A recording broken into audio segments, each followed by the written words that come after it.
Assalamu alaikum wa rahmatullahi wa barakatuhu wa sallallahu wa sallam ala sayyidina Muhammad. On s'est arrêté la dernière fois sur les 7 lecteurs ou les 7 lectures coraniques.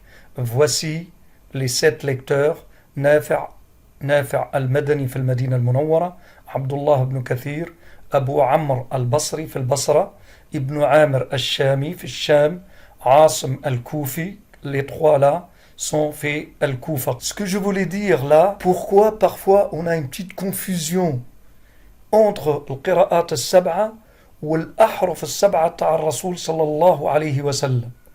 Les 7 parlés des tribus arabes et les 7 lectures du Coran, ou 7 lectures du Coran. Moi j'imagine que la confusion est venue de ce alim rahmatullahi alayhi. هذا العالم عالم جليل كبير جدا جدا, c'est un grand savant. Il est né en 245, il a fait un tour dans le monde islamique, dans le monde musulman à l'époque.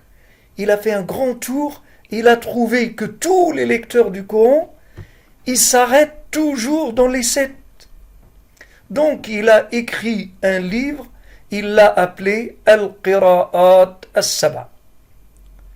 Et de là, même des savants, ils ont parlé de lui, ils ont dit un petit peu, il a créé la confusion pour les gens qui ne connaissent pas ce monde-là de l'Qira'at. Sinon, il faut comprendre, il faut imaginer que Nafi', il lit sur l'Qira'at al-Sab'a de Rasoul sallallahu alayhi wa sallam. Sauf que ses élèves ont choisi quelques lectures de l'Qira'at al-Sab'a. Pareil Abdullah ibn Kathir, pareil Abu Amr al-Masri. Donc quand tu lis sur Warsh, tu es en train de lire une qira'a, une lecture authentique, une lecture sur Rasoul sallallahu alayhi wa sallam. Donc voilà les 7 lecteurs. Là, je vais vous dire quelques remarques très importantes. Premièrement, Al-Rasm al-Uthmani, le livre de Uthman, les grands savants, à l'époque, il ne faut pas le toucher, même avec les accents et tout. Après, quand on a vu que c'est obligé, il faut mettre les accents, il faut mettre les allongements, il faut mettre tout, ils ont autorisé ça. Mais toujours, quand tu prends un livre de Coran, toujours, c'est marqué « Ma yuwafiq al-rasm al-Uthmani ». C'est convenable au livre de Sayyiduna Uthman. Deuxième remarque très importante, que la transmission coranique entre le prophète et nous, jusqu'à maintenant, c'était toujours par la voie orale.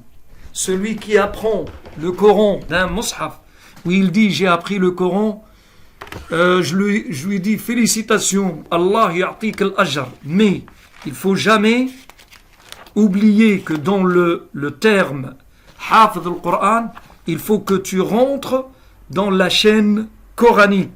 Regardez ce jeune homme-là, ça se voit, c'est un Asiatique qui est venu là, dans les pays arabes, soit l'Arabie Saoudite, soit la Jordanie, soit le Maroc, Il a eu ce qu'on appelle la certification. C'est quoi, messieurs, dames, la certification? La certification, je lis, si vous voyez bien là la photo, Ijaza bi riwayati Hafsin an Asim. عن عاصم برواية حفص عن عاصم حتى رسول الله صلى الله عليه وسلم. Regardez bien ce jeune homme-là. Si tu lis bien, tu vas trouver son nom et tu vas trouver son shir et le shir de son shir et le shir de son shir, le shir de son shir, encore la chaîne jusqu'à Hafs. Et après Asim, et après le Sahaba, et après le prophète, et après l'ange Gabriel, et après An Rabbil Alamin. Regardez ce monsieur-là, il est en train de lire sur cette dame. Cette dame, elle maîtrise les 10 lectures du Coran. C'est pour cela qu'il est en train de lire sur elle, et après elle va le signer, la certification. Et si ils prennent la certification dans les mains, c'est-à-dire que l'histoire de Mushaf, il n'est pas dans l'historique, il n'est pas dans la chaîne. La compilation du Coran, c'était seulement une affaire de garantie. Sinon, Al-Qur'an, il est transmis masse, à une masse de gens, à une masse des gens, par voix, bouche à oreille. Bouche à oreille. Le bouche à oreille, c'est l'élément très très principal dans le Coran al-Karim. Ce jeune homme, il est en train de lire pour qu'il lui signe l'ijaza, la certification. C'est très clair. Là, je vois ijaza, certification, biriwayat Hafs an Asim. Ijaza de Hafs an Asim, min tariq al-Shatibiyya. Regardez, là, ça c'est le nom du jeune homme qui a appris le Coran, je vais vous le montrer après. C'est ce jeune homme-là. Là, la certification, je lis très bien jusqu'à, regardez, de lui à son shir et tout, et à la fin, il faut qu'il signe. Lui, ce jeune homme-là, il vient de l'Amérique les États-Unis, pour faire une certification, pour avoir une certification du Coran. Et là, regardez, il va... Regardez, Kul Galak Shuhud, ils vont signer. Regardez, c'est ça la certification. Il est en train de prendre son ijaza. Là, ce jeune homme-là, il profite que ce monsieur-là, ça c'est actuellement, c'est le plus grand savant dans la science coranique, ce monsieur-là. Je vais vous donner son nom après. Là, il a profité dans une fête ou dans un lieu de rencontre. Il veut certifier Surat al-Fatiha sur lui. C'est-à-dire, quand il lit Surat al-Fatiha, et ce monsieur-là, il t'autorise, Surat al-Fatiha, tu peux dire que je suis rentré dans la chaîne coranique de Surat al-Fatiha, du prophète à toi. Là, il s'appelle Ahmed Isa al-Ma'sarawi. C'est un Égyptien.